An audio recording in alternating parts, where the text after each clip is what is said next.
আসসালামু আলাইকুম গাইস, আজকে এমন একটা রেসিপি করে দেখাবো যে এই রেসিপিটা সবারই অনেক বেশি পছন্দ।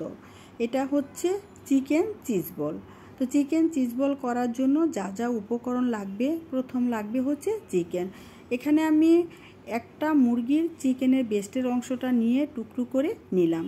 এখন আমি একটা লেবু নিয়েছি, দেন লেবুটা চিপে রসটা বের করে নিয়ে নিচ্ছি এবং রসটা দিয়ে ভালো করে চিকেনের অংশগুলো খুব ভালো করে মেখে নিচ্ছি। তারপর নিয়ে নিচ্ছি লবণ আর লেবু দিয়ে ভালো করে ধুলে চিকেনের ভিতর যে একটা বাজে স্মেল থাকে সেটা কিন্তু চলে যায়। তো ধোয়ার পর আমি কাঁচামরিচ নিলাম।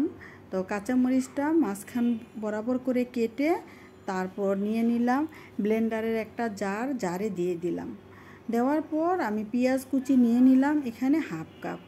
তো হাফ কাপ পেঁয়াজ কুচি অ্যাড করে দিলাম। দেওয়ার পর তারপর দিয়ে দিব হচ্ছে চিকেনের অংশগুলো। এখানে কিন্তু আমার বড় একটা চিকেন নিয়েছি, সেই চিকেনের বেস্টের অংশটা পুরাটাই নিয়ে নিচ্ছি। এইখানে কিন্তু কোনো ধরনের হাড় দেওয়া যাবে না, যতটুকু হাড় থাকবে সম্পূর্ণ হাড়টা ফেলে সলিড মাংস দিয়ে কিন্তু করতে হবে। তো ব্লেন্ডার করে নিয়ে এলাম, এই যে দেখতে পাচ্ছেন ঠিক এরকম মিহি ব্লেন্ডার হতে হবে। তারপর দিয়ে দিলাম কি স্বাদ মতন সল্ট।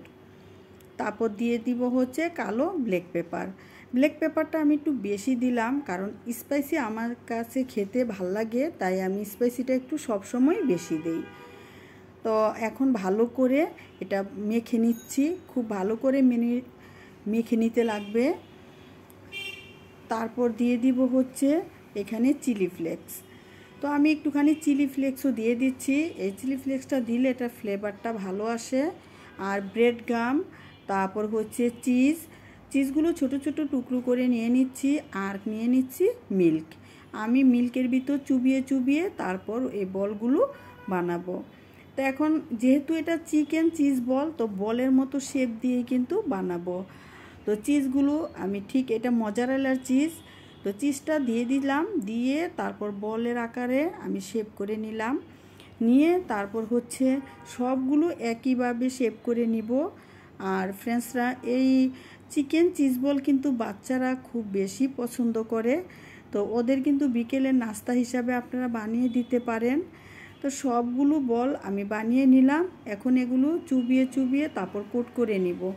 তো আমি এইখানে কিন্তু গুঁড়া দুধটা নিয়ে নিচ্ছি, কারণ গুঁড়া দুধটা একদম ঘন করে তারপর হচ্ছে আমি মিক্সড করে নিচ্ছি। তো দুধে চুবিয়ে তারপর ব্রেড গামের ভিতর গড়িয়ে কোট করে নিব। আমি কিন্তু দুইবার করে কোট করে নিয়েছি, সেটা দেখানো হয়নি। একবার ভিজানোর পর তারপর দুধের ভিতর আবার ভিজিয়ে আবার আমি কোট করে নিয়েছি। তো সবগুলো কোট করা হয়ে গিয়েছে, এখন হচ্ছে ফ্রাই করার পালা।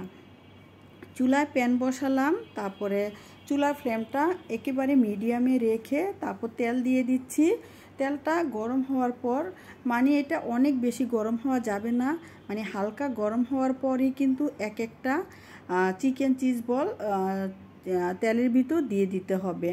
আর যদি ফ্লেমটা অনেক বাড়িয়ে দেয়, সেই ক্ষেত্রে ভিউয়ার্সরা কি হবে যে এই যে ব্রেড গামগুলো কিন্তু পুড়ে যাবে আর ভিতরের চিকেনটা কিন্তু কাঁচা থেকে যাবে। তাই সময় ধরে 1 থেকে 2 মিনিট পর্যন্ত প্রত্যেকটা বল ভেজে নিতে লাগবে। তাই এটা খুব ভালোভাবে কিন্তু একটু ভেজে নিতে লাগবে। লক্ষ্য রাখতে হবে উপরের ব্রেড গামগুলো যাতে পুড়ে না যায়। উপরটা কিন্তু একেবারে ক্রিসপি হয়, খেতে কিন্তু ভালো লাগে। তো হচ্ছে একটু ধুলিয়ে দিচ্ছি, ধুলিয়ে দিয়ে তারপর একটা পার্ট হওয়ার পর তারপর আবার আমি এগুলো এক একটা করে সুন্দর করে উল্টে দিচ্ছি। আর ফ্রেন্ডসরা, যদি ভিডিওটি ভালো লাগে অন্তত একটা লাইক আর শেয়ার দিতে ভুল করবেন না। তো আপনারা কিন্তু সবাই এটা কিন্তু ইচ্ছা করলে বিফ দিয়েও করতে পারবেন, তবে আমি চিকেন দিয়ে করেছি। দেন চিকেন দিয়ে বেশিরভাগ চিকেন চিজ বলটা করা হয়। আর ভিতরের চিজটা কিন্তু গলে যাওয়ার ফলে কি হয়, এটা যখন আমরা ভেঙে খাই তখন কিন্তু চিজটা বের হয়ে আসে। আর এরকম বের হয়ে আসলে সেই জিনিসটা কিন্তু বাচ্চারা অনেক বেশি পছন্দ করে। তো আমার প্রত্যেকটা বলই কিন্তু খুব সুন্দরভাবে ফ্রাই হয়ে আসতেছে। আর হচ্ছে এই বলগুলো খুব মানে সুন্দরভাবে ভালো করে একটু টাইম নিয়ে ফ্রাই করতে লাগে, তাহলে কিন্তু মানে উপরটা সুন্দরভাবে কুক হবে এবং ভিতরটাও সুন্দরভাবে কুক হবে। বাহির এবং ভিতর সমানভাবে কিন্তু কুক হবে। আর চিজটা কিন্তু গলে গলে আসবে। যখন নাকি দেখবেন যে চিজটা একটুখানি গলে গলে আসতেছে, তখনই কিন্তু এগুলো তুলে নিতে লাগবে। তো অলমোস্ট সবগুলোই কিন্তু ফ্রাই হয়ে গিয়েছে। এখন এগুলো আমি নামিয়ে নিচ্ছি। তো কালারটা কিন্তু অনেক বেশি সুন্দর আসছে, মানে নাইস আসছে। এই যে কিছু কিছু কিন্তু বের হয়ে আসছে চিজ, মানে ভিতরটা খুব সুন্দরভাবে হয়ে গিয়েছে। তার জন্য দেখতে যতটা আকর্ষণীয় এবং লোভনীয়, খেতে কিন্তু তার চেয়েতেও অনেক বেশি ইয়াম্মি এবং মজাদার। তো এ পর্যন্তই, ভালো থাকেন, আল্লাহ হাফেজ।